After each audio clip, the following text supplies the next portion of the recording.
Hello, good morning to all.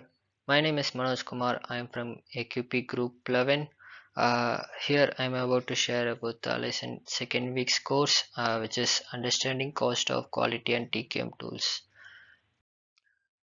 In this course, we are about to see about the covered topics, which are quality management, traditional management, quality gurus, customers' expectation, poor quality and its consequences, quality management system, scientific methods for process involvements. Quality is defined as the ability of a product or service which consistently meet or exceeds the customer expectations.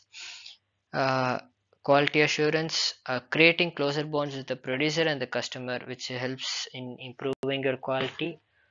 uh, Quality business strategy, this is about total quality management, in which case total means entire organization, products and processes.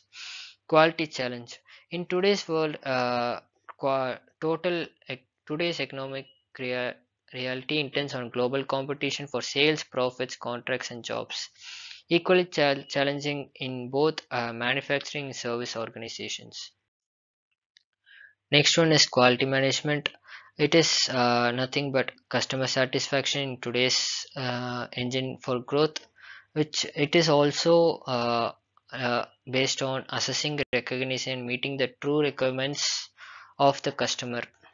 It is going through adaptation basically. Next one is quality gurus. These are the people who are known as quality gurus. They are Edward Denham, uh, Joseph Juran, Armand Feigenbaum, Philip Crosby, and Genichi Takuchi. These people, Edward Denham, had his strategy of doing plan, do, check, and act strategy. 14 points of transformation management. Joseph Juran had practices like management practices, training, and cost of quality. Uh, Armand Fenningham have known about quality control. Philip Crosby, zero defects and quality is free. Kenichi Takuchi is uh, is known for his efficient experiments, quality loss function, and robust design. Next one is traditional management, which focuses on short-term profits and stock price. This is not basically for about quality, but this is the traditional management which lacks on quality. They have no clear strategic position in target sectors, clamping down on the cost while tolerating high levels of waste, take it or leave it attitude to the customers, buying at the lowest price, managers or troubleshooters. These practices are rather help uh, than creating quality, says Edward Denham.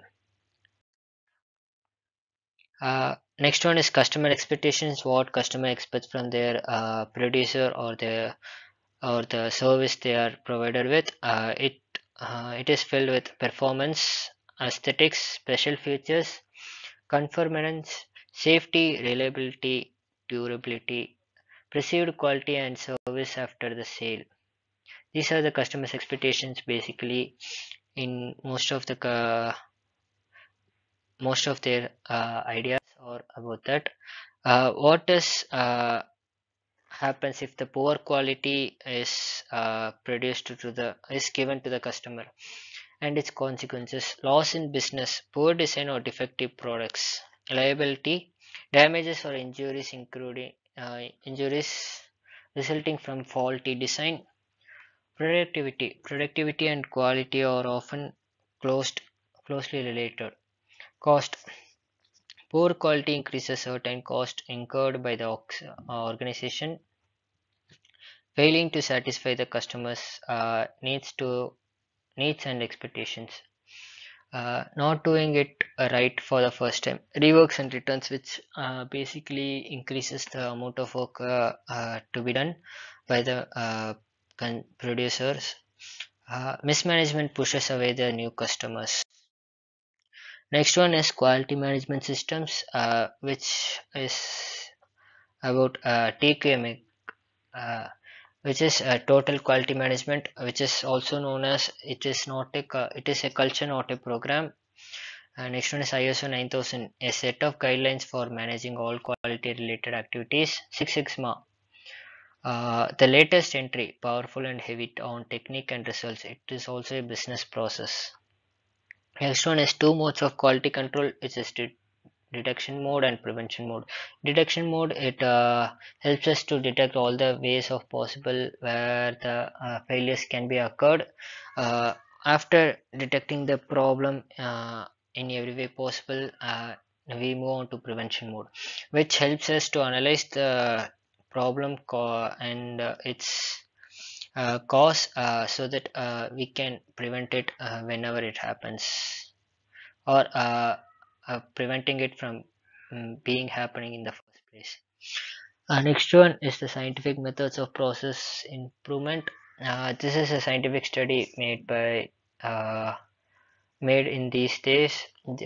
These methods are identifying and defining the problem, study the existing situation, collect necessary data, generate possible solutions alternatives, evaluate alternatives and choose the preferred ones, implement the improvement and measure results, evaluate and revise if required.